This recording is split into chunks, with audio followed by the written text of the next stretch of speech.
Somos una Evolución Académica.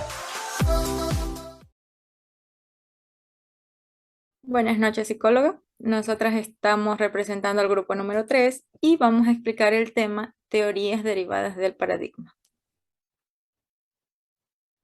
Siga, por favor. El objetivo de esta tarea es reconocer los paradigmas de las ciencias sociales, así como los aportes de cada uno de los autores más representativos de las teorías del conocimiento para contribuir a la resolución de problemas sociales y a mejorar la calidad de vida de la población.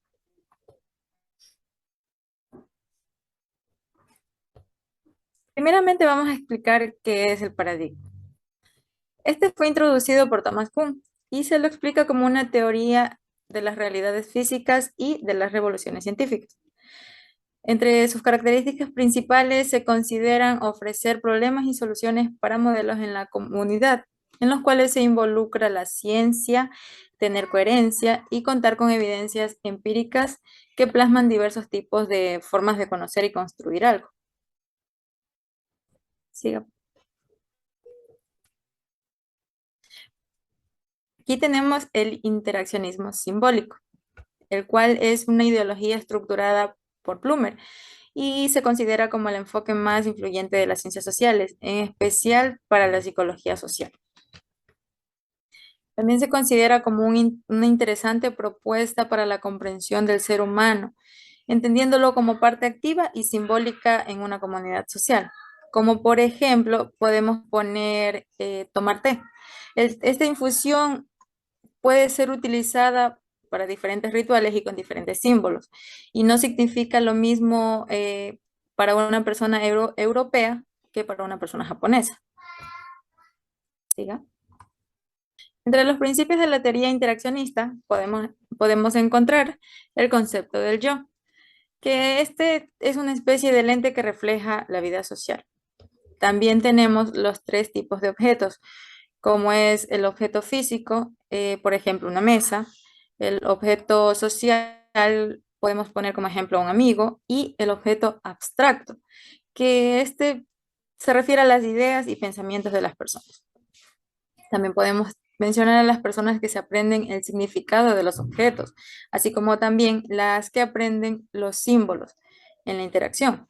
De la misma manera, están las personas que en una interacción se comunican mediante símbolos y significados. Por otra parte, están las que buscan una constante definición en la situación en la que actúan. Y por último, está la etapa de juegos, que es en donde el niño se ve a sí mismo desde la perspectiva de otros.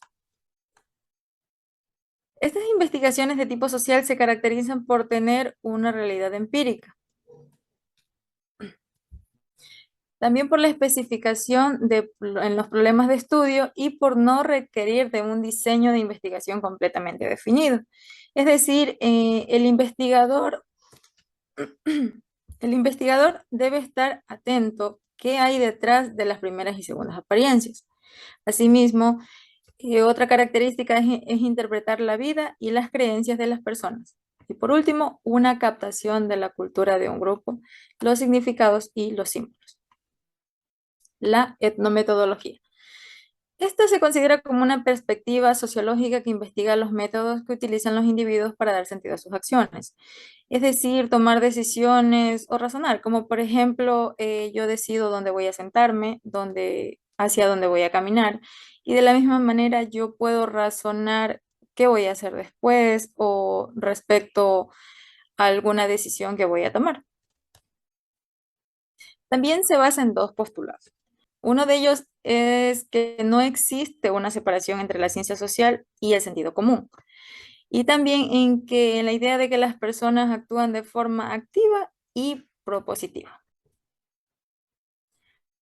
Para Garfinkel, la etnometodología se centraba en lo observable y susceptible, y también en las prácticas semejantes realizadas en la vida cotidiana y los métodos que el ser humano utiliza para llevar a cabo dichas actividades. La investigación está basada en cuatro conceptos propios. El primero es la indexicalidad. Este indica que el investigador no puede hallar sentido a una expresión sin conocer la biografía o las intenciones del emisor. Esto podemos notarlo cuando leemos un libro. Para entender mejor de qué se trata el libro, debemos saber qué es lo que el autor quería expresar mediante él. También tenemos la intersubjetividad de la realidad construida, que es en donde cada actor negocia con los demás los significados que se otorgan a las situaciones vividas. También tenemos la capacidad del actor para tomarse a sí mismo como objeto de conocimiento. Y por último, tenemos la accountability, que es las explicaciones o enunciados utilizados por las personas para dar cuenta de sus actividades. Bueno, continuamos con esta exposición. Como segundo subtema tenemos la teoría neofuncionalista y neomarxista. Eh, Siguiente diapositiva. Gracias. En la tercera década del siglo XX nace esta corriente, la cual integraba el idealismo, que son las ideas sobre lo real, y el federalismo, que presenta que la sociedad debe estar organizada por estructuras y subestructuras. Su principal representante fue David Miltrani, que fue un historiador y teórico político rumano. Su obra prácticamente consistió en sentar las bases de la teoría del funcionalismo, también conocido como institucionalismo, y el funcionalismo internacional. Trató de encontrar la solución a las limitaciones de la sociedad de las naciones. Por ejemplo, se estaba iniciando lo que es la Segunda Guerra Mundial. Su objetivo prácticamente era formular los sistemas universales de paz, ya que decía que el Estado-nación no tiene las herramientas económicas ni sociales para enfrentar la independencia creciente del mundo moderno. Siguiente. Ya. El funcionalismo antepone prácticamente el funcionalismo de un Estado sobre la estructura organizacional. El funcionalismo demostró que estructuras políticas no pueden existir sin considerar los valores que permiten mantener la paz. Esto sirvió para armonizar criterios distintos que otorgan la integración de ciertas comunidades o estados. Por otro lado, no podemos armonizar lo económico-social con la política. Por esto, en la época de los 50 se renuevan los preceptos, enfatizando más en su sentido idealista, tomando el nombre de neofuncionalismo. Ya. El neofuncionalismo es una teoría de integración regional desarrollada por Ernest Haas. Fue un político germano-estadounidense, nacido en Alemania en 1924 y fallece en 2003, ya que decía que el Estado-nación no tiene las herramientas económicas ni sociales para enfrentar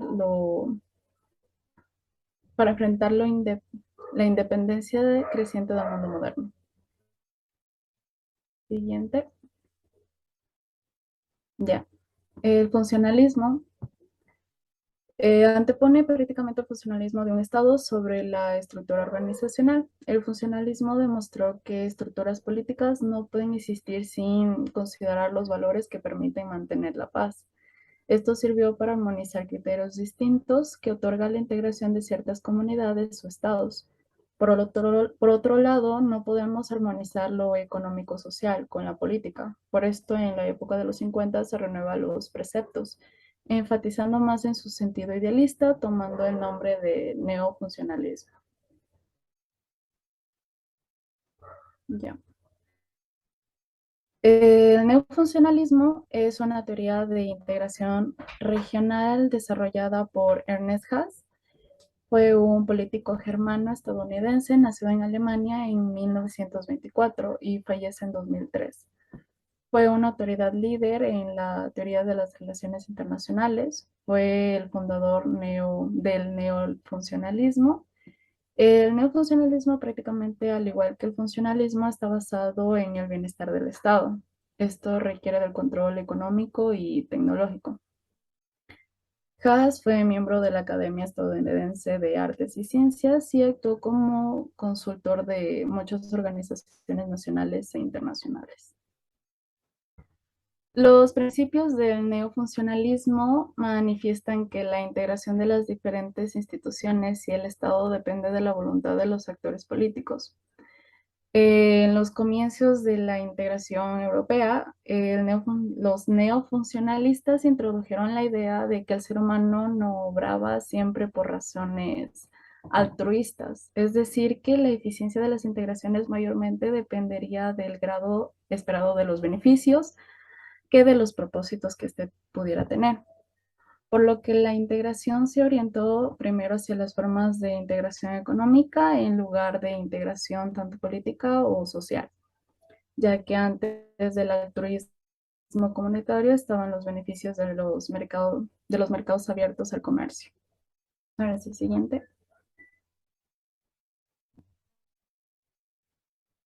Ya. Bueno, ahora vamos a hablar sobre la teoría neomarxista. Esta tuvo lugar a inicios del siglo XX como un proceso de renovación del marxismo, ya que tiene una base realista. Es decir, que metodológicamente busca explicaciones de los sucesos que éste estudia. Esta teoría fue desarrollada por Eric Olin Wright, sociólogo estadounidense, este también fue miembro del marxismo analítico, que prácticamente es una corriente del pensamiento político y social que tiene un acercamiento no dogmático al pensamiento marxista. Su mayor contribución fue la teoría neomarxista y también como punto principal tenemos que renovó la teoría de las clases sociales. Otros exponentes más sobresalientes del siglo XX fueron George Lukács, que fue un filósofo y político húngaro, Louis Althusser, que fue un filósofo francés, Antonio Gramsci, que fue un intelectual y activista italiano. Ya. Como los principios del neomarxismo, tenemos que muestra un rechazo sobre el determinismo económico, haciendo énfasis en los aspectos sociológicos, psicológicos y culturales. El determinismo económico bueno, explicando un poco sobre el determinismo económico o también llamado determinismo infraestructural, prácticamente es la hipótesis de que la evolución de las sociedades está gobernada por factores económicos o tecnológicos. Como otro punto tenemos que, como otro principio tenemos el escepticismo hacia la formulación comunista y por último la independencia intelectual. Ya, en la teoría neomarxista tenemos que la teoría de las clases sociales de Wright se constataba con los cambios históricos en el capitalismo contemporáneo. El capitalismo contemporáneo es un sistema económico y social basado en la propiedad privada de los medios de producción y en la acumulación capital. Wright consideró en su teoría las relaciones sociales de la producción, que vendrían a ser los bienes de la capital, y los bienes de organización, que vendría a ser la autoridad. Un ejemplo de estos son las comunidades primitivas, los capitalistas, los feudales y también vendría a ser la esclavitud. Realza lo que es la interacción de la propiedad del capital, el manejo controlado de los recursos productivos. Siguiente. Ya. Wright dibujó un esquema de clases sociales compuesta por 12 categorías. Esta se divide en dos, que vendrían a ser personas propietarias y personas asalariadas. Las personas propietarias se dividen en tres, que sería capitalista, pequeños empresarios y pequeña burguesía. Las personas asalariadas se dividen en director experto, en trabajador experto, en directivo semi-experto, en directivo no experto, en supervisor semi-experto, supervisor no experto, trabajador experto, en trabajador semi-experto y trabajador no experto. Un ejemplo de esto vendría a ser la mundialmente conocida empresa McDonald's, que vendría a ser prácticamente el modelo capitalista, que tiene actualmente varias sucursales alrededor del mundo, y en cada una de estas hay jerarquía de puestos, desde el gerente hasta intendentes o empleados de limpieza. Siguiente. Ya. Como tercer y último tema tenemos la teoría de acción comunicativa de Habermas. Ya. Jürgen Habermas nació en Alemania en 1923, fue filósofo, sociólogo y profesor. Este aborda la teoría de la acción y su fundamento racional. Conceptualiza tres presunciones claves, que sería el desarrollar un concepto de racionalidad sobre los postulados subjetivistas e individualistas de la filosofía y teoría social moderna. También elabora una nueva concepción de la sociedad en dos niveles, integrando los paradigmas del sistema y un mundo de la vida, y desarrollar una teoría crítica de modernidad. Para entender un poco más esta presunción, tenemos que el análisis de la racionalidad de Habermas propone intercambiarlo o ampliarlo a una dimensión social en torno al fenómeno de la comunicación en la interacción humana. El cuadro que tenemos ahí explica por qué la sociología se implementa en investigaciones como la trascendencia que tiene la antropología en el análisis de conformación. Esta contesta la cultura como un factor fundamental para explicar lo que vendría a ser la producción y permanencia de estos planes, de los planos simbólicos. Ok. Para explicar un poquito más lo que sería el cuadro, prácticamente se divide en cuatro, que la economía vendría a ser la adaptación, la política o ciencia política vendría a ser la consecución de fines, la comunidad societal o sociología vendría a ser lo que es la integración, la antropología cultural o cultura vendría a ser el mantenimiento de patrones estructural. Volviendo a las presunciones, y para finalizar tenemos los actos comunicativos y los mundos de vida, que están relacionados ya que permiten comprender dónde se sitúan las distintas modalidades de acción en la vida humana y comunicación interpersonal. Muchas gracias por su atención.